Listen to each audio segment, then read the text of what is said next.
Gaze reading where the greats drop by. Trendy authors tell us all the who, what, and why. Anyone can listen, cause we're spoiler free. Gaze reading, from Pulitzer stars to book club picks, where the curious minds can get their fix. So you say you're not gay, well that's okay. There's something for everyone. Gaze reading. Hello and welcome to Gaze Reading. I'm your host, Jason Blitman, and on today's episode, we have Katie Kitamura talking about her new book, Audition, that comes out today, and my guest gay reader is the terrific Nathan Lee Graham, who is currently starring in Mid-Century Modern, where all of the episodes are streaming now on Hulu. Both of their bios are in the show notes. If you are new to Gaze Reading, here are all of the things to share with you. I just started a Gaze Reading Substack. There are author Q&As and reviews, live recordings of other conversations, other exciting content. You could check that out. The link is in the show notes and also on the Instagram link tree. We are on Instagram at Gaze Reading. If you like what you're hearing, please share us with your friends. Follow us on social media. Like and subscribe wherever you get your podcasts so you'll be the first to know when a new episode drops. And if you are so inclined to leave a 5-star review, please do so. No pressure, but my birthday was just a couple of days ago. It was on Sunday. And if you happen to want to leave a review, that certainly would mean so much to me. And as I say on many episodes, this is a little indie podcast, and I am only able to do it with the support of listeners like you, just like PBS. And don't we all need that right now? Anyway. I also just released a new series called Spill the Tea. My first episode in that series released last week with Elda Ratour. She is the VP and publisher of Penguin Classics. We get into it about what makes a classic, which was super fun. Check that out if you haven't yet. And also, again, if you're new, I partner with Aardvark Book Club to provide an exclusive introductory discount for new members. You can get a new book for $4. And that includes free shipping when you use the code GAZEREADING at checkout at aardvarkbookclub.com. It is such a good deal. They have such great selections of books, and I'm a big fan of theirs. Overall, social media follow. They're great on social media. Anyway, the world is crumbling around us. Happy Tuesday, wherever you are coming from, whatever day of the week you are listening to this. I hope things are good in your neck of the woods, in your world. Can you tell I'm a little punch drunk? It's true. But enjoy my conversation with Katie Kitamura and Nathan Lee Graham. Where are you? This looks so gorgeous, this little background behind you.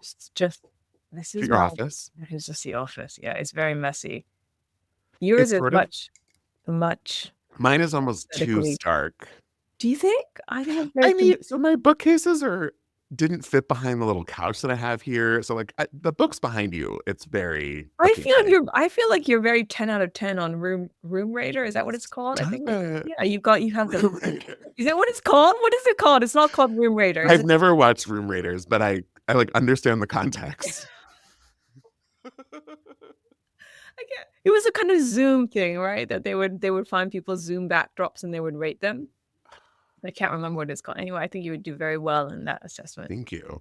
I thought Room Raiders was a thing where it was a dating show and parents would go into the rooms of the person that they were on a date with, or that their kid was going to go on a date with, and looked at the room to decide whether or not they should go on a date. Is this real or is this something you invented? I'm 99.999% sure this is real. Because if it's not real, I feel like you need to copyright it. No, I think it was on MTV or something. It was a terrible. I just meant the Zoom. It wasn't called Room Raiders. I don't know what it was called. It was something they would look at your Zoom backdrop and judge you. They would say plant is good, symmetry is good. Thank you. Color is good. Yeah. I appreciate that. You too, though. It's very writerly. I appreciate that it's not pristine. It's really not pristine. But that gives you a very earthy vibe. Ugh, and your tea. I literally said earthy vibe, and you picked up your teacup. I know. In my imagining, it suddenly became like mushroom tea or something like that. As you said that, it's not. Yes. I And don't then know. you're going to read the leaves at the end of this conversation. We're going to talk about our futures. I know. I didn't know that's what this podcast is That's- for. But I'm so, I it's know. like tarot readings and Katie, welcome. That's all this is. Did you not know?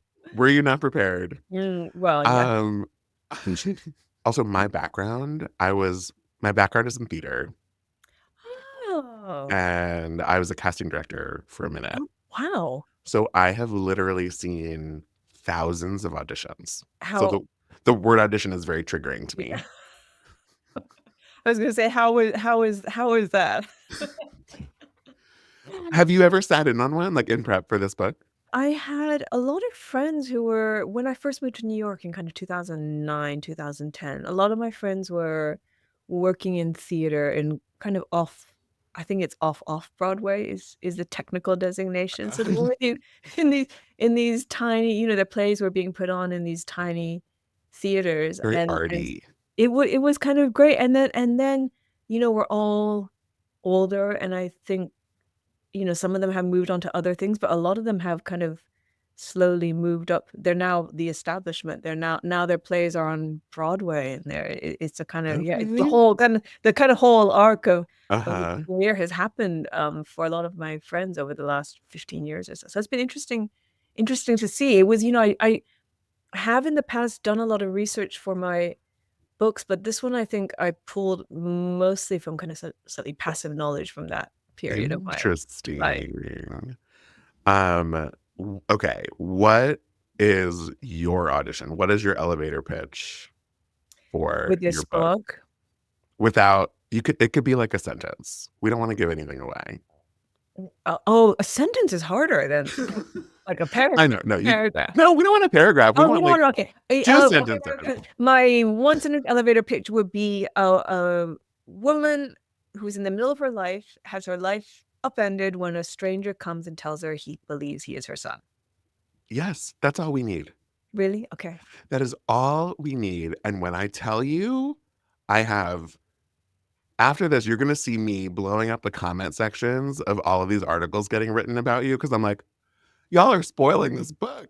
Come on. Listeners, don't read anything about this book before you go into it. Just take this one sentence and dive in. It's interesting because I've always written books where I've thought, I've always said I don't believe in spoilers. My books aren't that reliant on plot in general. You can find out what happens at the end of the book. With this book, it's a little different. I think the reading experience is maybe different if you know what happened. Yes.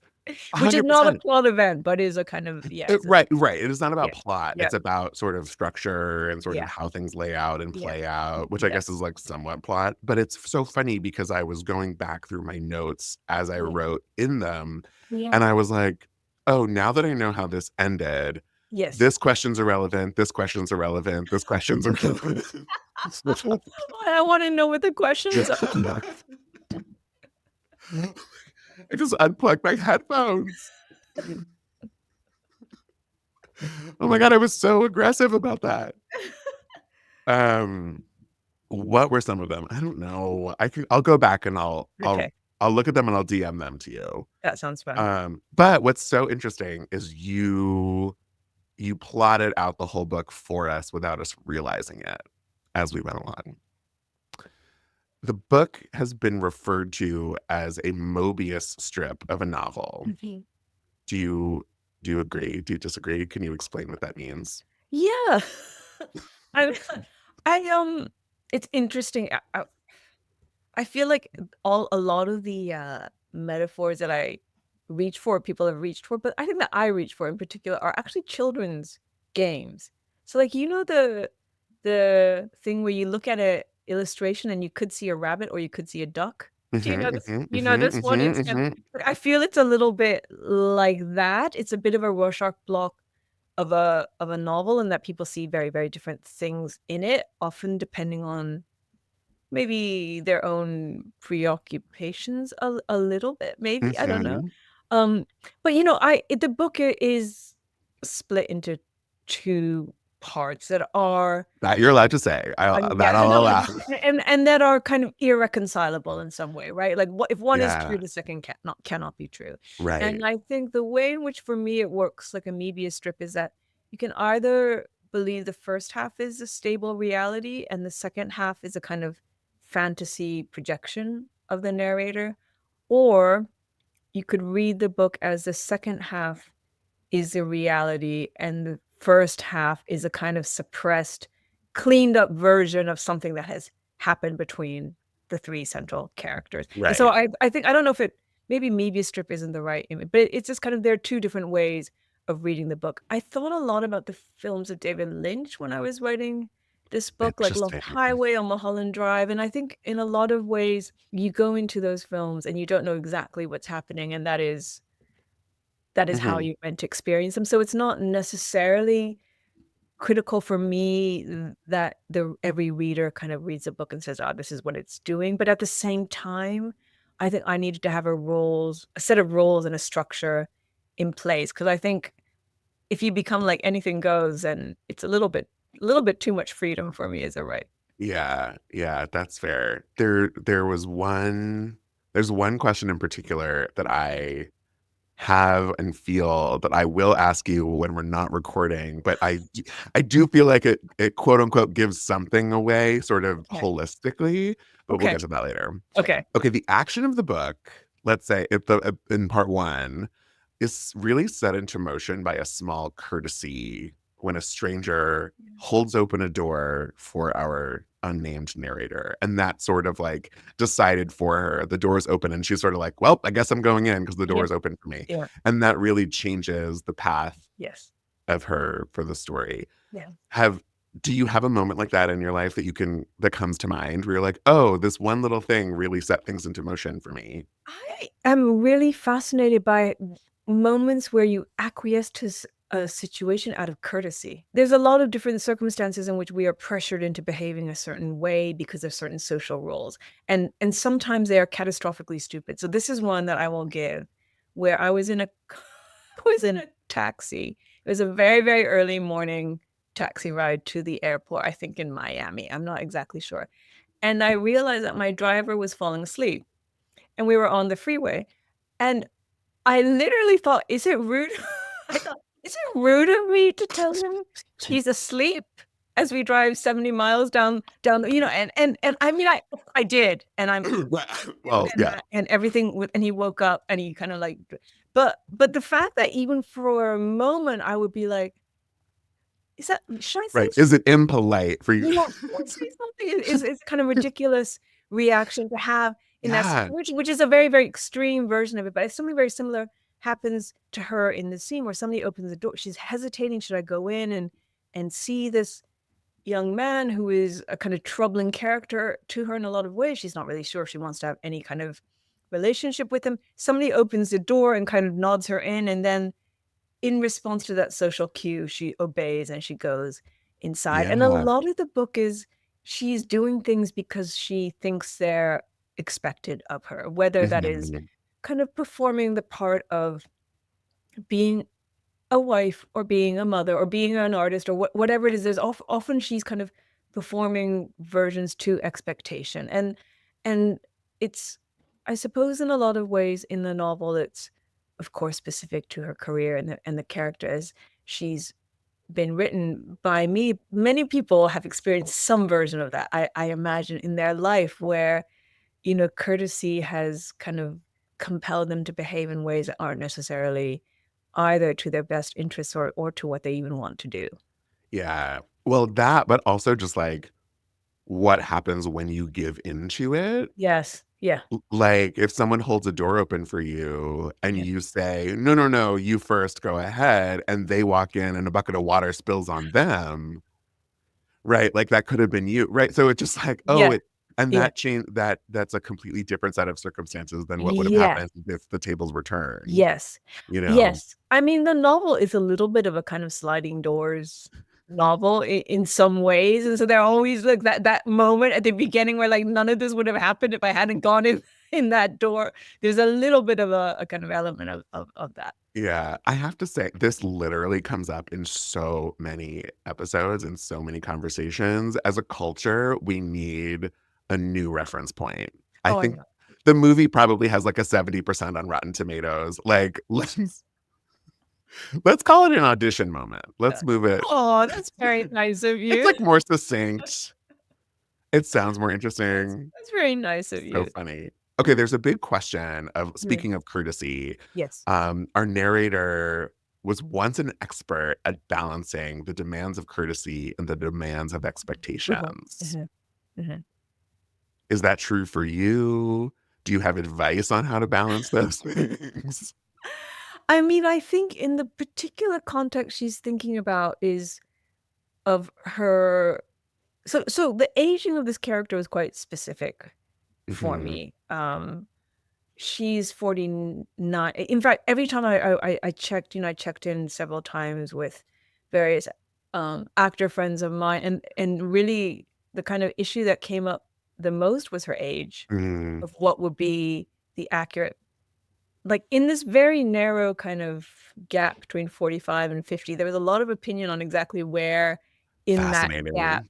the character would fall, which I think has to do maybe with the kind of social or cultural anxiety about middle age, about female desirability or sexuality in that kind of little window.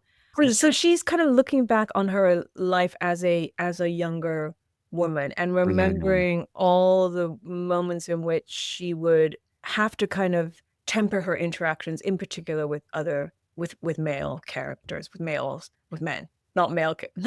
She wouldn't think of them as male characters. Sorry, Or maybe she would. or maybe she would, but Well, she but would. that's actually what's so interesting about it, right? Yeah. Like the male characters that inhabit the world around her, Yes.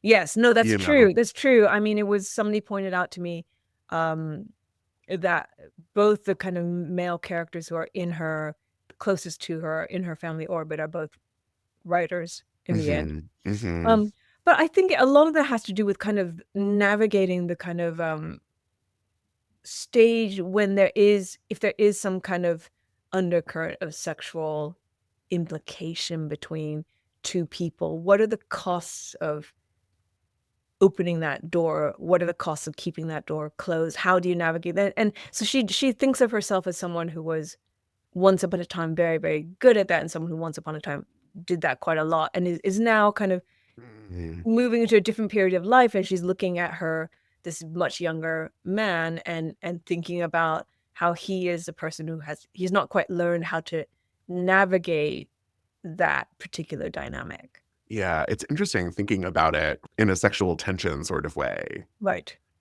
because I I think at different points in your life, the idea of courtesy versus expectation can be, I don't know, just different, right? Like, uh, uh, a barber telling you that your hair looks good versus what their cut actually is. Like, you expect it to then look good after. I don't know. Like, it's such a silly thing to think about, but knowing that a woman perhaps might put her hand on a man's shoulder as a Right. courtesy Right.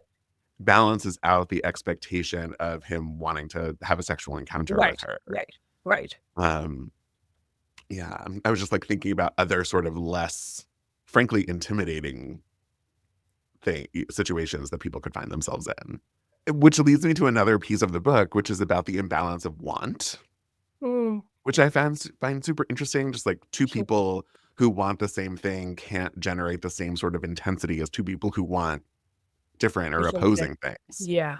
I think that's a dynamic that in my fiction I've looked at a fair amount, and I've generally looked at it in the relationships between couples, and Mm, particularly couples either at the start of very much at the start of their relationship, which is turns up quite a lot in my last book, Intimacies, but also at the end of their relationship, which is kind of where a book I wrote called A Separation is situated. I think in this novel, it is there between the couple, but it's really the married couple that's at the heart of the novel. But it's also really primarily between these characters and a younger man who enters their life, whose own desires are quite opaque to them, I think. And so in a lot of ways, they're trying to work out what they want of each other. They're not entirely sure what they want of him either. And it kind of creates this instability where, they definitely don't want the same thing necessarily, but then they do end up for a period, I would say, in the second half of the book, kind of colluding in this kind of shared desire where for a moment it's kind of mutually they want the same thing, and then that dissipates quite quickly. Yeah. It's like, it's so funny to talk about this book in a like loosey goosey amorphous sort of way. I mean, we could. No, we're keeping it loosey goosey, Katie. Okay, this is important. The Xavier Sitting up straight. No. I know, yeah, me too. In part 1, at a restaurant, orders a hamburger and fries, and in part 2, at a restaurant, orders hamburger and fries. Yes. He like clearly that is his thing, no matter where he is. What is that for you? So as the two halves of the book are kind of in different realities. No, what is your order? Oh, my order? Oh, my order. See, I thought you meant like why the obsession with hamburger?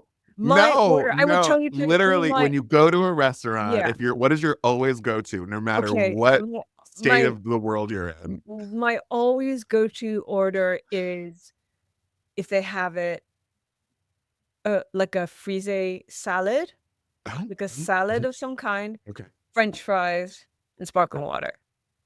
A salad and French fries. Yes. And sparkling water. We love the dichotomy. We love the yin and the yang. And if I go like to a bar or so, because I'm allergic to alcohol, so I can't drink. Mm-hmm. If I go to a bar, my order is if they have food, French fries, and sparkling water. So it's the same wherever I am. And if I'm in a restaurant, I'll then add something else. What I really want to eat is French fries. But I feel like you can't go to, there's people who have to make a living off of your order, and I also don't drink, which is already terrible for your server. So I try to bolt things on. The way that you lit up when you were talking about French fries. What is your fry of choice? Oh, all the different variations. It's shoestring, like. Oh, interesting. Yeah. Interesting. Yeah. Crispy. I'm not a fan of the wedges. Yeah, the wedge or the like steak fries, the super thick ones. No. The fries that sort of they feel like they have like a seasoning on them, like a texture. Oh. Those are my go-to. I love those. What do you mean a texture? It's not quite like, maybe it's like extra breading on the fried portion. Do you know what I mean? Like they're almost double fried. Almost double fried. Yeah. I know the ones you mean. I think I think in my heart, the fries I love are McDonald's French fries. Oh, just like the simple. I want the kind of restaurant version of that. Yeah. And I think for me, I want the restaurant version of Burger King fries. Oh, I see. Yeah. Or Carl's. Did you grow up near Carl's Jr.? No. Was that just I grew up in California. Well, I live in California now. And I think I live near one. I should go get their fries. Is that what you're telling me? Should I go get their fries after this? I think Carl's Jr. have that kind of like slightly textured exterior, as I recall. I've never had them, but I'm gonna find out. You have Carl's Jr. I think I do. Yeah. I hope I'm not misremembering. That's okay. I'm not really a fast food person, but for this, it's worth. No, I mean, trying. I no longer am, but I was in my youth. Yeah. Anyway, this was important. I love a waffle fry. Oh. Or you. I mean, I should, because the texture effect is very similar to a shoestring fry, but listen, anyone who's just listening to this has to go watch the YouTube of this conversation for Katie's face when I said waffle fry. What did I do? I don't know, but you were offended.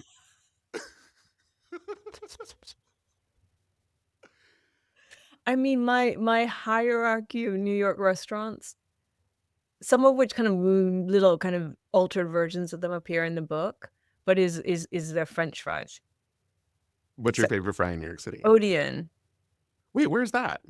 It's in Tribeca. They just have great fries. They're very, very, very good. And so when I was writing the book, even though that restaurant is not in Tribeca, it's in the financial district. My mental space just kept drifting towards the Odeon and its French fries. Interesting. Yeah. Wait, have I ever been there? I'm sure you maybe have. I feel like the outside is somewhere living in my mind. I could talk about fries all day. No, me too. It's as you touched upon my great passion. Anyway, I look forward. We could go like we could You'll do a get fry fries tour. just fried food. No. Just fried potatoes. We could do like a sampling. That would Anyway. be so much fun. I was talking to someone recently about how they had food at a book event. And I was like, oh, I've done so many in-person book events and not a single one of them has had food. And I'm going to riot. So I'm going to tell your publicist that you need to have fries at your book events. You know what? I know that you're doing an event with Aro Kwan, who was also a guest on Gay's Reading. Yes. I'm going to tell her she needs to, at your event, you guys need to do fries. Oh my God. That would be I kind of wanted to ask her advice on kimchi because I think she knows a lot about the best kimchi. Interesting. Brands. Oh my God. We can. So you're gonna write a food blog. That's what you've decided. When people say what's next, I'll say I'm launching my food Substack about French fries. Katie, I would subscribe. Don't even joke about it.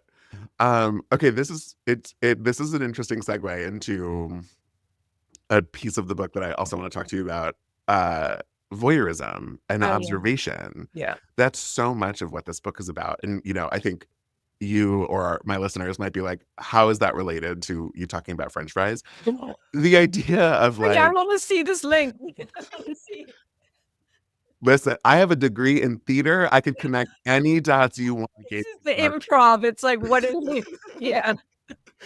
I think just the idea of like what it means that you like shoestring fries and I like textured fries. Like that is an interesting observation that that says different things about each of us, and we could sort of like unpack from there. Yes. That was the connection in my brain. Is it true for you as a writer? Are you a voyeur? Are you a big observer?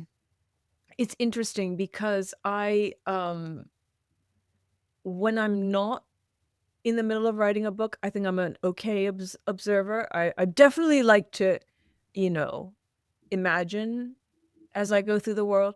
When I'm really inside a book, it's like the world of the book takes over and that's all I see. So when I'm kind of deep inside a book, I'll be walking with my family and they'll be like, did you see that extraordinary thing, whatever it was? And I'm always like, I missed it. I'm never kind of apprehending it. Interesting. Yeah. I would have thought it was the other way around.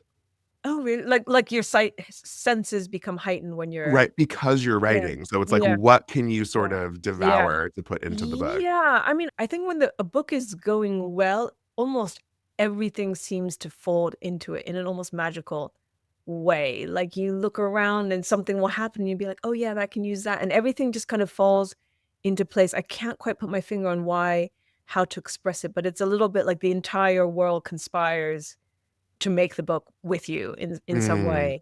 I mean, I think I do feel when a book is going well, a kind of like heightened sensitivity, absolutely. But I feel that really only when I'm writing. So when I sit down to write and I kind of get into the scene, then I feel like, almost like I've got a really terrible, I'm going to say it anyway, but it's kind of like that, like, when Keanu Reeves is like in the Matrix and all of a sudden everything slows down and he's like, whoa, that's what it kind of feels a little bit like. Everything feels quite slow and like you can be quite deliberate and you can move through it and your senses are super sharp and then it goes. Well, so what I'm hearing is that your observation skills are very keen in an imaginary world. Yes. That's which right. That's super cool. Like you could sort of transport yourself into the space and see it so clearly. And when you're walking around No. the real world, while you might be missing sort of the big crazy thing that your family is pointing out to you. What you are seeing are the things that are saying, I want to fold into your book. I think I sometimes will see something and it just touches a nerve in some Yeah. way, and then Yeah. it'll be something that's really not interesting to anybody else, and then I think my brain obsessively circles around that thing, and it could be something really, really tiny, like the way somebody's holding their bag, or even less than that, but it will stay with me in some way. So I kind of let those things come to me as much as possible. I mean, I've never been somebody who has a notebook, for example. Oh, I've never kept a journal. I've never journaled in any way. I don't really make notes. I mean, I make notes, but they're usually like structure notes, or they'll be like chapter 7, fix right. it I or make it basically do better. nothing. I sit at my computer and a fabulous book comes out. No, I mean, No, I'm but t- but like I've never had like a notebook. yeah, yeah, My husband's has notebooks, and he has ideas and thoughts that he yeah. writes down in his notebooks, and that's just never been the way I've really worked. I've always thought of it more as a kind of immersion that happens just when I'm at my laptop. And I love being in the space of a book. I really do. Like I feel in my imagination, it's almost a physical space that I Mhm. can go into, and it is a place where I feel completely free and very content. Um, it's everything else that's a Yeah. difference. Well, it's interesting that one of the one of the only examples you gave is noticing the way someone holds their bag. It's Right, such a specific right. physical action. Well, And in the book, there's like an unsaid conversation of mhm, nurture versus nature. mhm, Nurture is maybe even the wrong word. I would almost say like nature versus learned behavior. mhm, mhm, mhm, And mhm, if you see someone holding their bag in mhm, a way that, let's say, is more ergonomic than you've ever thought before, and you start to try doing that yourself, and you're like, oh, this doesn't hurt my back the way that I'm mhm, used to holding my bag. There is that sort of element in the book, and it made me think about, are we ever our own selves, or are our habits from our mhm, surroundings and what society puts on us, like, is mhm, that it mhm, was just a question for myself as I was reading the book. mhm. What do you think? I mean, I think it was completely what I was thank you for saying that, because that's kind of a lot of what I was hoping to think about in the book, is that the characters, all of them, I would say, not just the central Yeah. character, they participate in all these rituals and behaviors that are learned behaviors that are part of what, guarantees is the wrong word, but it's part of what builds a kind of stable reality in life for them, a stable set of relationships. And then they kind of like they start to wear thin in patches, and they start to get a little bit rickety, and they start to see that some of these are artificial in some way, and that this kind of, what you call nature, but this kind of like id, or this subconscious bubbles up, and it really pushes up against that.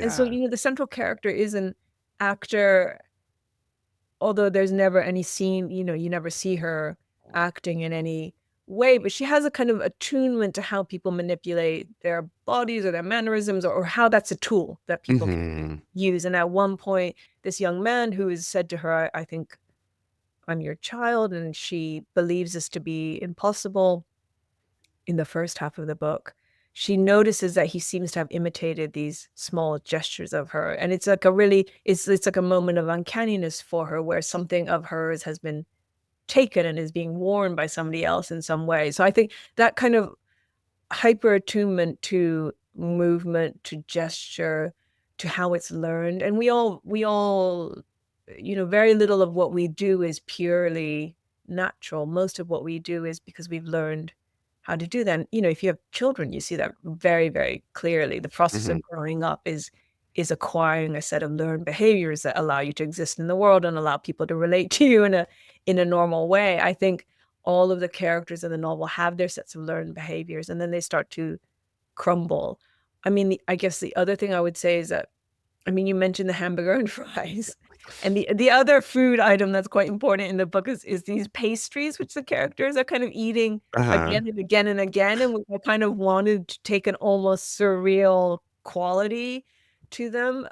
But the pastries are part of like a kind of breakfast morning ritual that the married couple have, and it's one that is simultaneously, you know, seems very benign. It's like a characters who have their moment to check in with each other, and that's part of what makes them a kind of happily married couple.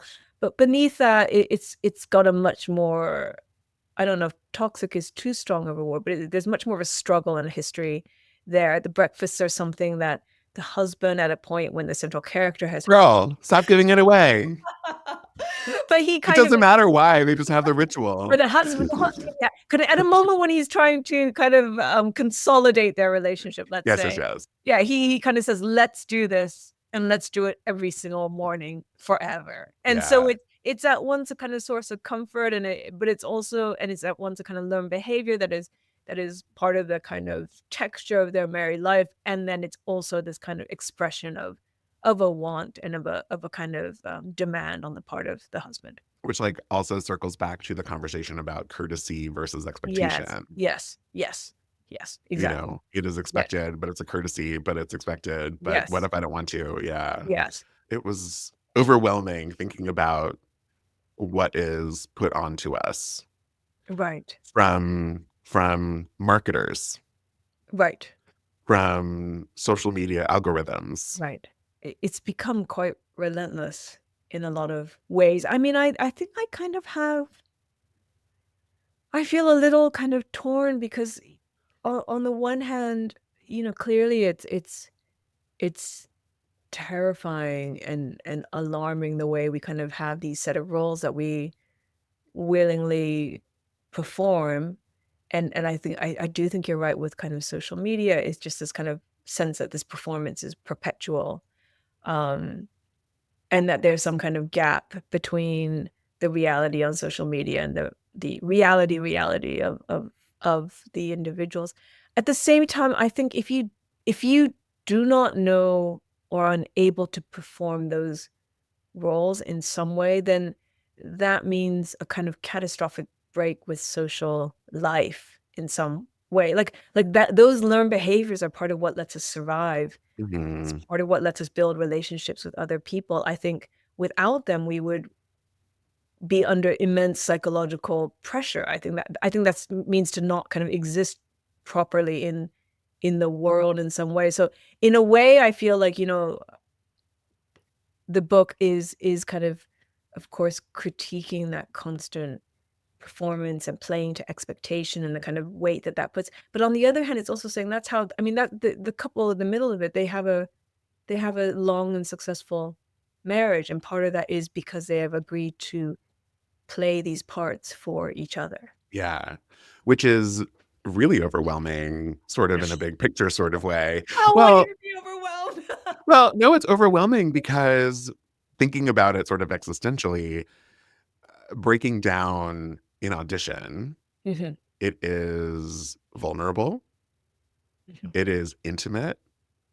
I have uh, so my job was working for a company that produced shows that toured around the country for kids that professional adults were in. And most of the people that were in these shows were newly graduated college students. mhm, So a lot of the auditions that I was seeing were 22-year-olds fresh out of college from some of the best musical theater schools in the mhm, country. And I'm watching these young people audition. And first of all, mhm, you really are showcasing this intimate side of you mhm. to a room that is designed to judge you. But also, I've seen people audition who were absolutely incredible. Some of the most talented people I've ever seen. And for one reason or another, the job wasn't right for them. And, now they're living in Tucson making pottery. And Which sounds that not bad. But no, which sounds not bad. Right, However, but right, right, which is great, but there's right. something very interesting about the performance element of it. Mhm. It's vulnerable, it's intimate, but it's also ephemeral. Mhm. I mean, I think when I was thinking about the title, as you know, there are no strictly speaking, there are no auditions in like, there are no theater auditions in the novel, but the entire Correct. novel is characters auditioning for each other to play certain parts in their lives. So Right. it is exactly all of that kind of vulnerability and all of Right. that intimacy, but like almost times 10 because it's your life. And I think that is what happens, I mean, that's what dating is. It's a terrible way, but, like, even with friendships or all of this is it's that you're incredibly exposed, and you're saying to somebody, "Do you Yeah. want me to be this for you for a long time?" And they might say yes, or they might say, "You're great, but no." Yeah. And I loved what you said about it being ephemeral because that's really I think that's something I'm really interested in general in fiction, is these kind of moments of alchemy where, as you say, it's, like, intimate and it's vulnerable and they can be brilliant and it can be real and it can be all like, everything that you want from a piece of art, and then it just kind of goes away, and it's almost Yeah. a magical space, whether it's a space of a theatrical stage or, like, in my previous novels that, I've written about international tribunals, and that's the kind of space of the courtroom. I've written a novel that's set in the world of sports, that's like the setting of, like, a ring. All of these Mhm. spaces are these kind of magical spaces where something can happen that is authentic, that is completely real, but at the same time, it has all the artifice of an audition. It is, like, ephemeral, there's a timestamp on it, you're doing this incredibly intimate thing for strangers, there are all these rules and stipulations and referees in the ring or judges in the whatever it is, Mhm. stage lights, all of it, and yet in that moment, you hope you touch upon something real, and then it's really gone, and that's the Right. nature of so much art, I think, in general. But the audition, the vulnerability is even more than in simple performance. It is Mhm. a kind there's a kind of yes or no in that word. Yeah. Were you the one saying yes or no? Yes. Mhm. Oh my how Right. Well, so and that's part of the crazy thing, right? It's like that okay, they're now making pottery in Tucson and they're living a wonderful life, but I'm the only person that saw that in yeah, that room that yeah, day. yeah, And that's what I find so fascinating. And yeah, the fact that you were talking about these sort of perpetual performances. yes, What is startling to me is that performances are ephemeral. And yes. so does that mean that we're like performing until we die? Does that mean, then I sort of fall down the existential crisis rabbit hole. Don't don't fall down the crisis. But I mean, it's interesting because you asked about voyeurism, and I think that has a lot to do with this idea of there's a kind of Mm, performance that is happening, and then there's performance that you is a little bit more veiled, but is still happening in your life. I think that's why I love the idea of I mean, I love voyeurs. I really always loved them. I mean, I really love some of my favorite films have voyeurs in them, you like wave to him every morning out the window. no, yeah, in big but, like, Yeah, yeah. yeah, yeah, but, Right. Carl McLachlan in Blue Velvet, Jimmy Stewart in Vertigo, there are so many great film moments when somebody is watching somebody often a man is watching a woman, and it feels unbelievably transgressive and Mhm. frightening in some way, and yet it is a kind of that is the closest that these films can come to representing what the audience is doing. Yeah, When yeah. you see Jimmy Stewart in Vertigo watching Kim Novak, when you're made to confront the fact that that's what you're doing as well as an audience member. That's your subjective position is this guy who is stalking and creepily watching watching this woman, who, as it turns out, knows that she is consciously performing a part for him. Right. Right. And you're right. As the audience, you are Yeah. an equal participant. Yeah. Back to auditions and performances. Yeah. I believe, and I think a lot of people would probably agree, even if they don't realize, that the best performance or something that makes the best performance is honesty. Mhm. Mhm. Because when you are being true, when you're being real, when you're being authentic, whatever that means under the Mhm. circumstances, it's quote unquote believable. Mhm. And in turn, it's the best performance. So it is this crazy Mhm. cycle of it is a performance, but it's also honest because it's believable, but it's a performance, but Mhm. it's an audition because you want approval. Mhm. I totally agree, and I think it's something that it really fascinates me, and I wrote a little there's a little section of the book that is really, I think, about, on one level, what you're talking about, which is it's a little story about it's kind of sidebar, a little story within this story. The central character is remembering an actor that she agreed to work with who had turned in this kind of extraordinary performance of a character who's kind of lost in his life and is at sea and is trying to work his way back to kind of reconstituting his life. And then after she agrees to work with him, she's told that in fact he has dementia and he was unable to remember any of his lines. And so the reason he's kind of like looking so lost is because he's looking literally with a scrap of paper with his lines written on it, and it kind of opens up this dilemma for her where on the one hand the performance is extraordinary, and the reason it's extraordinary is because it's authentic, because it touches upon the real thing, but at the Right. same time knowing that it is actually the thing itself makes it almost unbearable Right. to her. It's interesting to think about authenticity and performance because on some level I think we need the guardrails of knowing that it is artificial in some way in order to feel that, have access to that authenticity, because if it were the thing itself, then that would be too much. That would be ethically so compromised. Yeah. I mean, this just like, is that why we put on clothes every day? No, but I'm serious. Like, we're literally not naked because we Yeah. need the guardrails. And Yeah. like, this is all artifice. It's Yes. literally, Yes. you know, Yeah. handmade or Yeah. factory made or whatever. Yeah. Because otherwise it would just be too much to bear.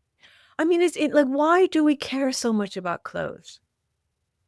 Like what, like fashion. Like why do I care so much about what I'm dressed in and what I look like? It's why is it so hyper specific, the kind of way people are dressed, which it often is, and it is all coded to certain identities that we're trying to present to the Hmm. world, and why does that give us so much pleasure, but also why does it make us feel protected in some way, right? So like if you're dressed in the way you want to be dressed and you feel good in your clothes, I think you feel armored. That's the especially women often use this language, but they talk about feeling armored against the world. Hmm. What is why does performing a role or why does slipping into a costume give you that sense of armoring? I think is an interesting thing to think about. Well, and it's also interesting to think about like the character that you're playing, Mm. a doctor wearing a lab coat, Mhm, mhm. Yeah, yeah, you know, yeah. a podcaster wearing headphones. Like Yeah. there's sort of this it's expectation, but it's also I mean, it's authority. You have your headphones, so therefore well, I mean, no, I mean, really, you have like all it's the apparatus that kind of it kind of is meaningful, I would say, not only to the world at large, but also maybe to us as we're playing these parts. right. It's right. So there is that like, are we always playing a part? Is it always Yeah. performance? Do we Yeah. ever have that moment of intimacy with ourself where we see something that's quote unquote true? Yeah. But if a performance is so good, does that mean those are moments of honesty? But listen, we could go on and on and on all day. But also, so like, here's a big question. Yeah. Is everything inevitable? Oh, in life? No. Don't s that no, don't say that. I I didn't say anything. I just asked a question. How do you mean? In the perpetual cycle of life, Yes. are things inevitable? And maybe the answer is we all die, so that's Yes. inevitable. Yeah. I And was like going to. how we get there, it's sort of irrelevant. I think death is, despite the Silicon Valley folk who would who I think are hoping it's not inevitable. I believe it remains inevitable. Yeah. Uh, yeah, I guess that sense of a horizon is inevitable. And I think the book in particular, especially going back through my notes from the Mm. beginning part of the book, I was like, oh, this ending was Oh, inevitable. Just like in life, the ending is inevitable. The next steps are inevitable, right? Like it's sort of just the journey that we're on. And that was it was a big question that the book made me think about. it's I mean, it's interesting that you say that, because I think one of the things that I hope to try to do in the book was that when you reach the second part, there'd be things in the first part that would kind of make sense, or that you would see in a different Yeah. way, and that would reformulate your experience of those first pages, that would kind of bind it together in some way. And I think when you're writing a book, you need things to feel inevitable in some way. You need to feel Mhm. like you're moving towards a destination that could not be any other way. I think obviously the reality is with any book and a million things could happen, but it's interesting, inevitability in terms of art making, or writing something. I don't know if you experience it this way, but like when I start a piece of work, it's like always the best moment, because I feel like there's a limitless kind of plane, and like Mm. the book could occupy any of this. And then as you write, it gets smaller and smaller and smaller, and the field of play gets necessarily, as the thing becomes itself, smaller until it's just a book, and that's it. And I- and then it does feel inevitable that you've been moving towards this destination where everything, all this kind of freedom that you had, and all of this possibility, which is in a way why I think everybody writes, just becomes a finite narrative, and that is all it is. I think that's probably why in this book I wanted to write a book that had more than one narrative possibility, because I think Mhm. that sense of closure is such a saddening one for me as a writer. And I thought, what if you can write something where actually it feels like it continues to stay open? Yeah. Well, it's so interesting because I think at first what you were talking about, it made me again jump back to expectations, Yeah. because it's with the expectations of a reader is that the book ends somewhere.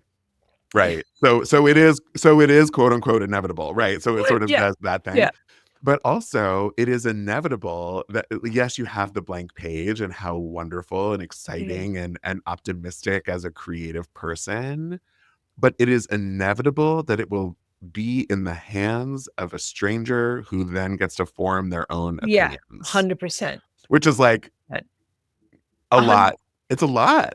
Yeah, not only form their own opinions, but form the book Yeah, right. itself. I think with this book more than any other book I've written, it's very open to interpretation. It's really a book that is being made by the reader as much Right. as by me. And people have, I mean, it's early days, but people have had very different understanding or interpretations of what's happening in the Yeah. book, which is what it's kind of designed to do. I don't know But if you're a Goodreads reader, but the Goodreads reviews have been cracking me oh, up. really? No, I can't look at Yeah, I no, that's can't. okay. But it's a prime example of the Yeah. number of interpretations a book can have. Katie Kitamura, thank you so much for being here. Thank you for having me. This has been such a delight, and I hope we can meet for our French fry off. Oh, it is going to happen. Okay, this episode is coming out not today, but happy release day. Thank you Mazel very tov. I'm much. so excited for you. Yes, it's so exciting. I diligently watched every episode. You I'm so did. ready. Yeah. Oh, I love that. Did you enjoy And it? I did. Well, and no one was forcing me to watch every episode. I did it on because I wanted to. This is a good thing. I know. I I came out of it with one of the most important questions that I think I need to start asking everybody now. Sure. I'm going to come at you with it. Please. Who will delete your search history when you die? I'll do it. I'll do it just as I'm going. Just as I'm going down. Because you can't trust anyone else to No. do it. I'll do it just as I'm going down. The universe good will for allow you. me to have first of all, the universe is going to allow me to die in a very dramatic, theatrical way. So Naturally. it won't be fast. It will be with lots of pathos and drawn out, very Clytemnestra, Ophelia. It will be that. And so I'll have time to take my gnarled index finger and, steady myself Right. over all of the devices That'll and be your erase final them. moment. And in that final breath, delete and delete. Good for you, taking responsibility for your own actions. Exactly. And plus, if you want anything done right, you have to do it your damn self. 100%. Now I'm like second guessing all of my thoughts and feelings about this. I need to rewrite the end of my story. See? I know. Do you have your final line? Are you ready? My final line for my Yeah. for my death. Yeah. Like of life. You sound very prepared. I know it'll probably be. I do know what it'll probably be. You don't have to tell me. I can tell We'll read you. about it in the papers. I can tell you, I'm ready. but I have to change clothes. That's it.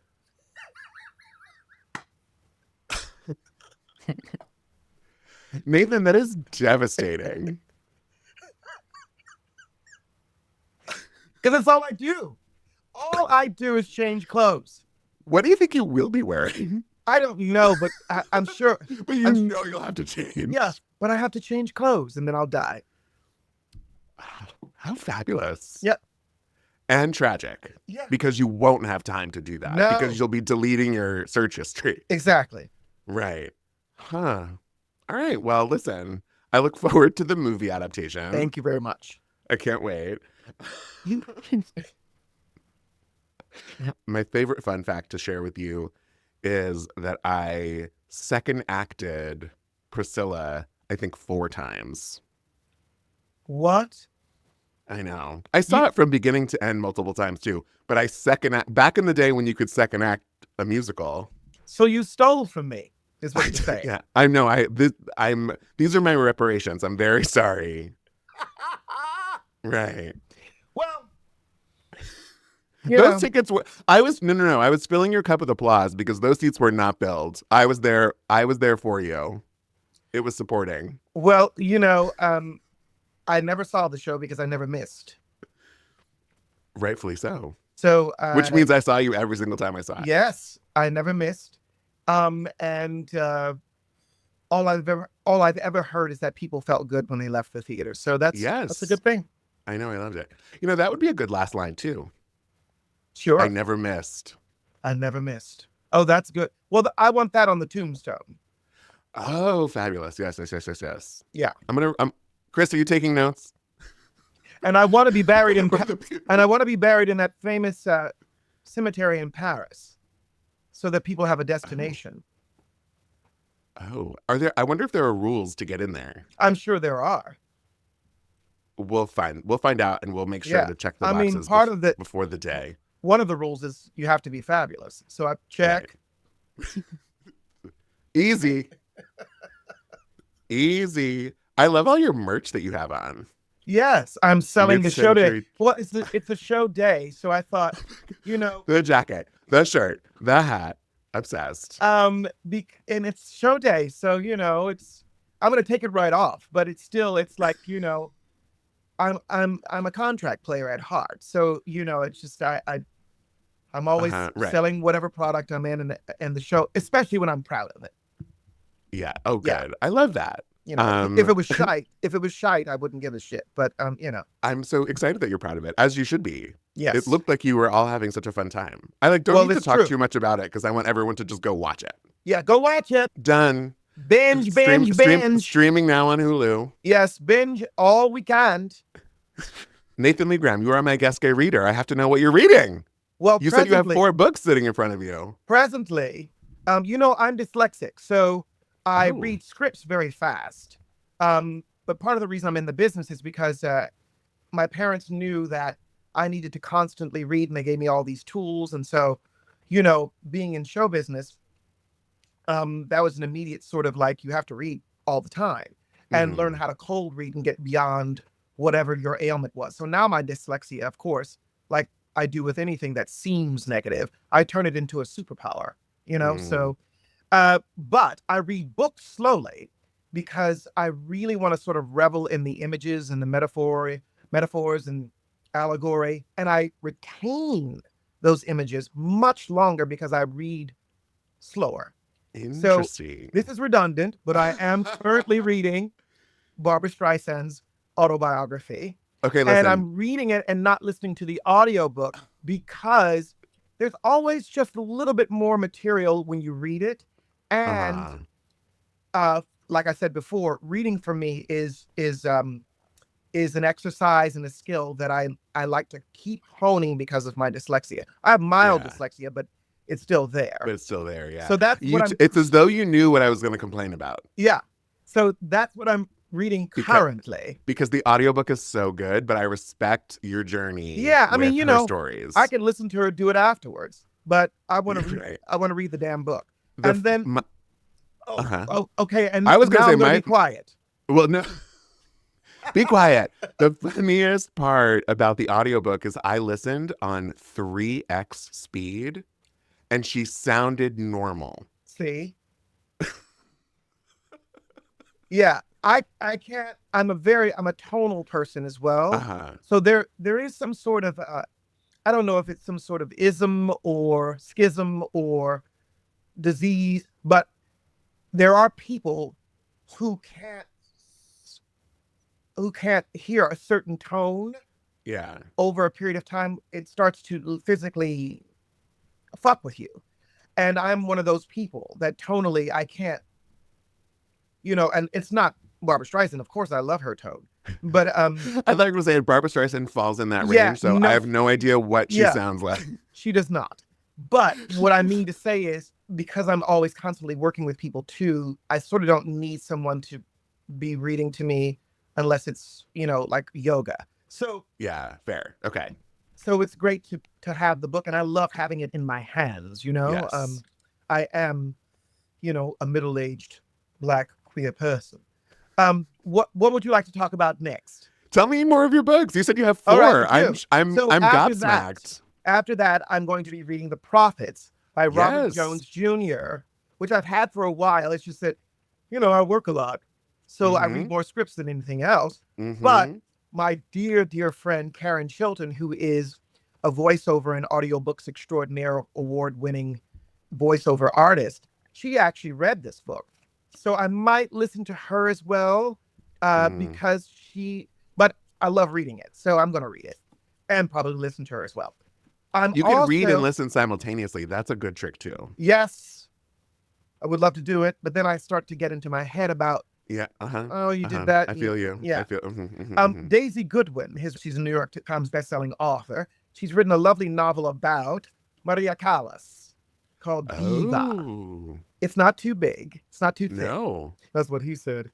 And but I can't wait to read it because I love everything, all things Maria Callas. Yes. And that's the tattoo you have on your back. Sure. La Divina. And then my dear friend Ross Rayborn has written a wonderful self-help book, I would say, in that genre, called Turning Inward, the Practice of Introversion for a Calm, Joyful, Authentic Life. Ross Rayborn. He's a delight. And you did say you are more of an introvert. Yes, I am. Which is weird because, I have such a public job. But when I'm not doing that public job or expressing myself on screen or on stage, it's nice to just be alone so that you can recharge, right? Yeah.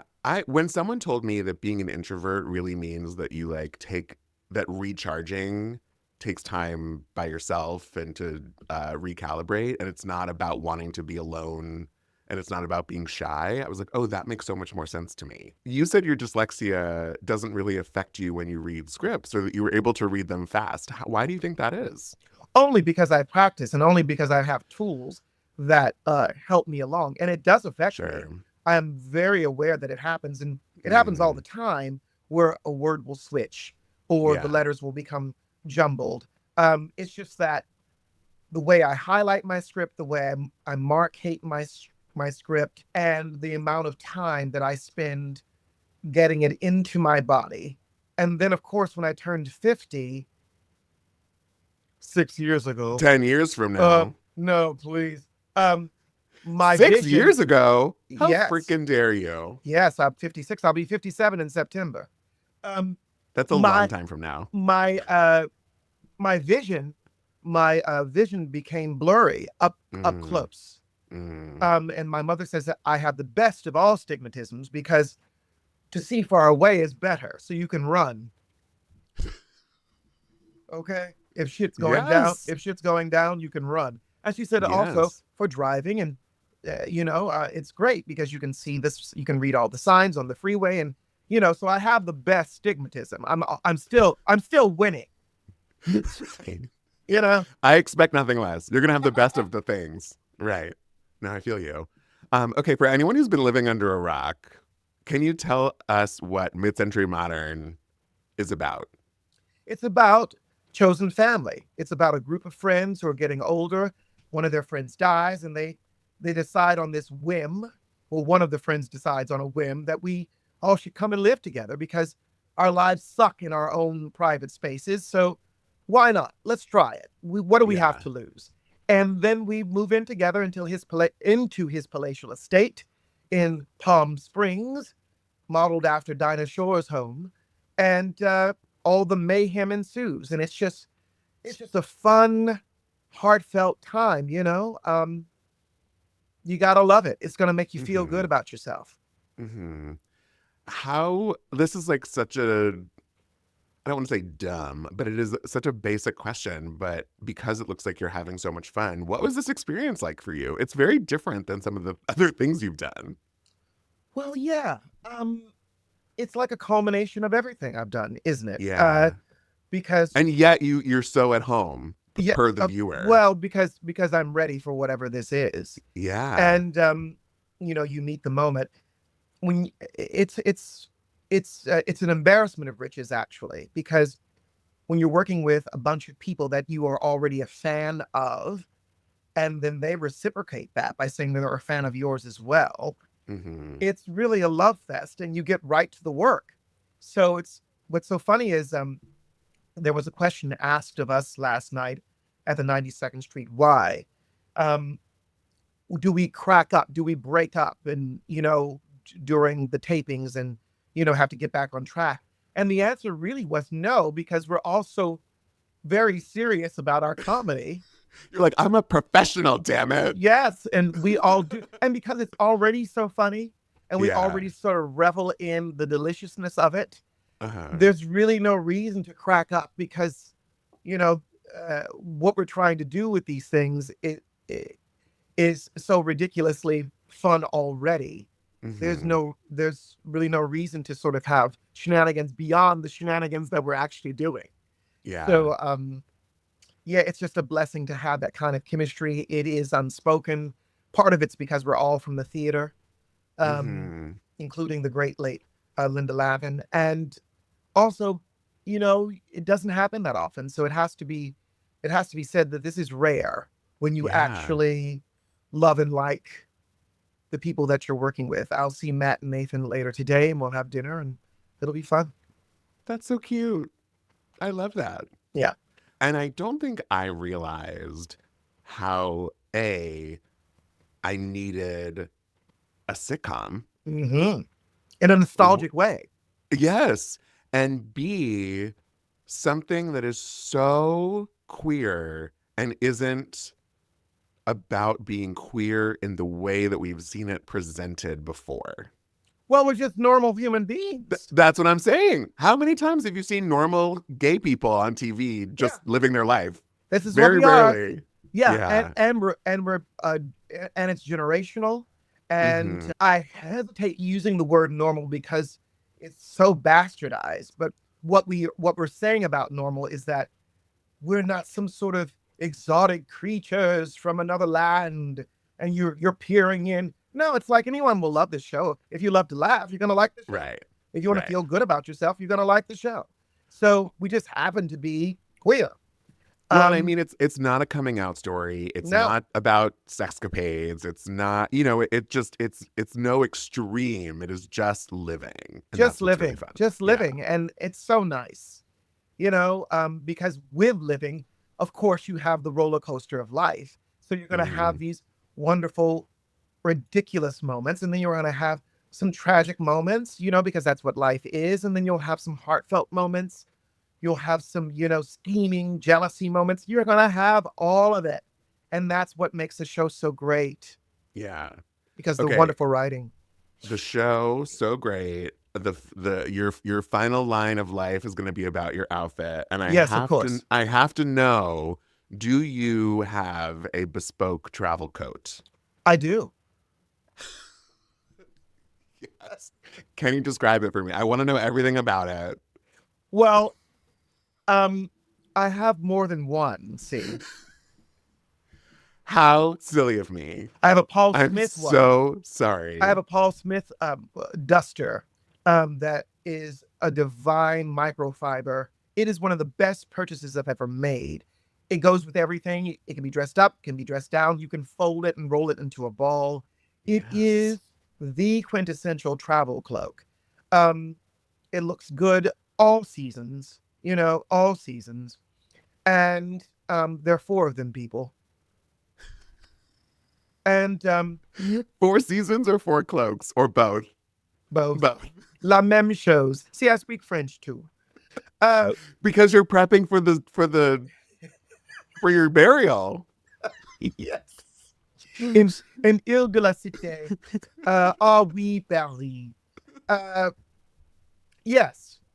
I have 4 cloaks for 4 seasons, but even though they're interchangeable. My Paul Smith is my favorite. Yeah, that's my favorite. A black I say this microfiber duster. Sorry, I didn't know that I needed a travel cloak until watching the show. Well, you actually do. Now I know. Yes. So I needed to learn more. And here's the thing: you can even look like a Schlumpadinka underneath that coat. If you don't know what Schlumpadinka is, Google it. Just spell it out phonetically and Google it. It's Yiddish. You can look like that, but if you put a travel cloak on top of it, well, then it's like, you're on the Concorde. It's wonderful. It's jet set. Dinka. You're like, I have 12 other interviews after this, and Jason is Googling Schlumpadinka. But it sounds like it. It sounds like what it is, How have I never heard this word before? I come from a long line of Jewish women. Listen, how have we? Well, the fact that we're doing this now is shared, right? Yes, it is. So just look it up. I'm probably conflating a lot of things, but no, it is phonetically. So you are everything you said is true. Oh my God. I'm obsessed. I think this is my favorite takeaway is Schlumpadinka. Yes, I see a lot of them at the airport, I must admit. I'm sure you do. And Arthur would not be pleased. No, Arthur we need to be handing out like a QR code of a website for someone to buy their coats. Yeah. Speaking of which, that airplane episode is so genius. Oh, it's so good. It's written so incredibly well. There is also one of the funniest moments that I've ever experienced involving a date. The food, not a date, not a love date, the food date. It is like truly one of the funniest things I've ever seen in my life. And the delivery, again, I won't say more. Everyone just needs to go watch it on Hulu. I think it's like episode 6 or something. Oh my God. There's singing and dancing and performing, and I'm obsessed. It was so fun. This is all the second half of this episode is just me telling you how much fun I had. Well, I'm very pleased. And the thing about it is it's real, right? This is how real Yeah. people talk. I really do sing and dance in my house by myself all the time. I just get up and break out into song. What was the latest song? Oh, the latest one was I think I was singing Tap Your Troubles Away that from Mac and Mabel? That's Jerry Herman. Uh-huh. Tap your troubles away. I mean, and I was going into the bathroom doing it, right? Of course you were. That's where the troubles go away. Yeah. And then I, commenced to doing things that you do in the bathroom. Right. Wash away your trouble. Then you wash the man right out of your hair. Yes, South Pacific. Right. Yes, exactly. Okay. As my guest gay reader, I have to know what you are reading in italics. Reading. What do you have? Do you have a grievance that we need to hold space for? There's a lot of terrible things happening in the world right now, and people feel like they can't complain about the small things. So if you have a small thing to address, Okay, I will say this. I don't want to offend anyone, but I do so get irritated when we make plans to meet somewhere, particularly in the city of New York, in Manhattan. And then I'm asked this follow-up question. Well, where do you live? That doesn't matter. I'm going to get in a cab. I'm going to get in a taxi. I'm going to get on the bus. Tell them where we're going. Just tell me where we're going. Yeah. I don't need to eat around my house. I mean, we're not in Iowa.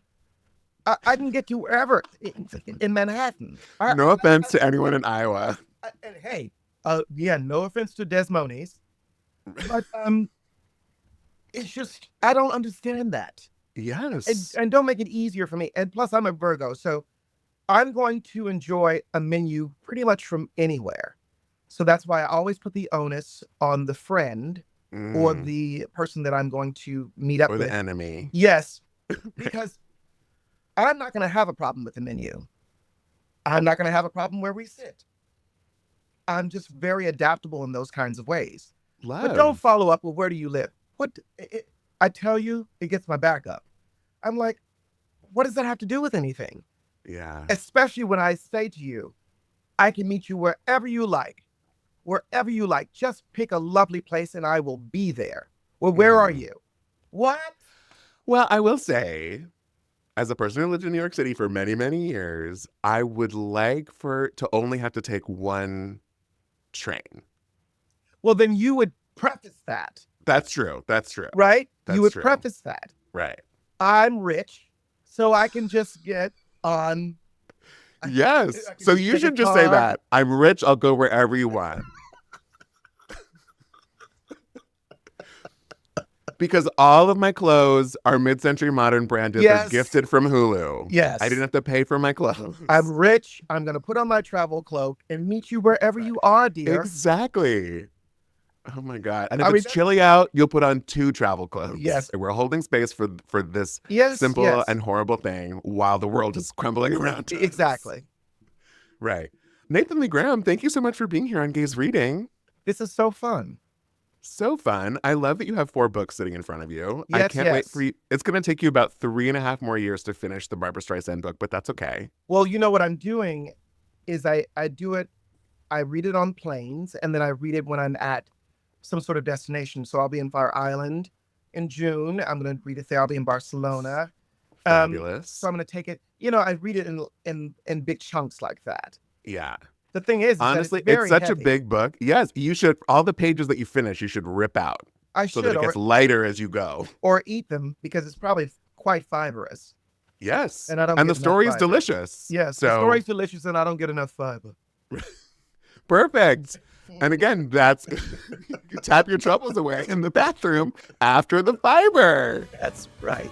Oh my God. I can't wait to watch all of your things for all of your outfit changes. Yes. Yes, And dear. have a wonderful rest of your day. Everyone, thank you so much for being here. Truly, it means so much having such wonderful, dedicated listeners. Thank you, Katie. Thank you, Nathan. Have a wonderful rest of your day, and I will see you next week. Bye.